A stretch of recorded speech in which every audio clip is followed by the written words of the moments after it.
Hello guys, welcome back to fish universe. ఈరోజు video వచ్చేసి Artemia part 2 అనమాట. So Artemia part 2 అంటే ఏం లేదు, మనం ఆర్టిమియా పార్ట్ 1లో ఆర్టిమియా ఎగ్స్ని ఎలా హ్యాచ్ చేయాలని అయితే చూసుకున్నాం. ఇప్పుడు ఆర్టిమియా పార్ట్ 2లో ఎలా ఫిష్ ఫ్రైస్కి ఫీడ్ చేద్దామని అయితే చూద్దాం. సో ఇప్పటికి ఇంకా ఆర్టిమియా పార్ట్ 1 ఎవరో చూడకుండా ఈ వీడియో చూసినట్లయితే ఫస్ట్ ఆఫ్ ఆల్ నా యూట్యూబ్ ఛానల్కి వెళ్ళిపోయి ఆ పార్ట్ 1 అయితే చూడండి, లేకపోతే మీకు ఈ వీడియో ఏ మాత్రం అర్థం కాదు. సో ఇప్పుడు మనం ఆర్టిమైన్ హ్యాచింగ్కి పెట్టుకున్న ఆఫ్టర్ 2 days తర్వాత అయితే మనం ఆ బౌల్ని ఒక డార్క్ రూమ్లో అయితే పెట్టుకోవాలన్నమాట. పెట్టుకున్న తర్వాత మీ ఫోన్ టార్చ్ ఉంటుంది కదా, అదైతే ఒక కార్నర్లో ఒక 5 minutes అలా ఆన్ చేసి పెట్టినట్లయితే ఆ హ్యాచ్ అయిన ఆర్టిమియా మొత్తం ఆ కార్నర్కి అయితే వస్తుంది. చూడండి ఒకసారి ఎలా వచ్చిందో అక్కడ.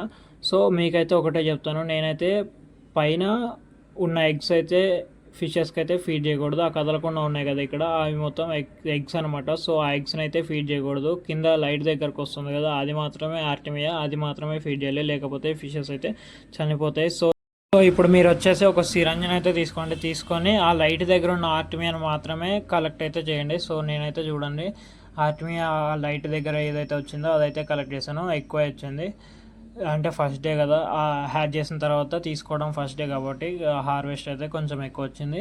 ఇంకా నేను నా దగ్గర ఉన్న మాలీ బేబీస్ అండ్ గప్పీ బేబీస్కి అయితే ఫీడ్ చేస్తున్నాను. చూడండి, ఇవైతే నేను ఒక 1 week నుంచి అయితే ఫీడ్ చేస్తున్నాను కాబట్టి తొందరగా దగ్గరకు అయితే వస్తున్నాయి సిరంజ్ పెట్టగానే. లేకపోతే కొత్తలో అయితే ఒక 2 days దాకా అయితే అలవాటు ఉండదు కాబట్టి సిరంజ్ పెట్టినా లేకపోతే లైవ్ ఫుడ్ వేసినా సరే అంత తొందరగా అయితే రావు, కొంచెం భయపడుతూ ఉంటాయి. ఒక 4 days తర్వాత అయితే ఇలా దగ్గరకు అయితే వచ్చేస్తాయి అనమాట. సో నా దగ్గర అయితే ఒక 2 babies ఆఫ్ గప్పీస్ ఉన్నాయి, అండ్ మిగతావన్నీ ఒక 30-40 బేబీస్ దాకా మాలీ బేబీస్ అయితే ఉన్నాయన్నమాట. వాటన్నిటికీ తొందరగా గ్రోత్ రావాలని అయితే నేనైతే ఆర్టిమియా అయితే ఫీడ్ చేస్తున్నాను. ఇంకొకటి ఏంటంటే, నేను ఆర్టిమియా ఒక్కటే కాకుండా మన ఆప్టిమమ్ 3-in-1 పిల్లెట్స్ ఉంటాయి కదా, దాన్ని కూడా క్రష్ చేసి అయితే వేస్తాను అనమాట, దాని పౌడరు. సో ఇవైతే నా దగ్గర పుట్టిన first batch of Mali babies. Video నచ్చినట్టయితే లైక్ చేసి సబ్స్క్రైబ్ చేసుకోండి మామ.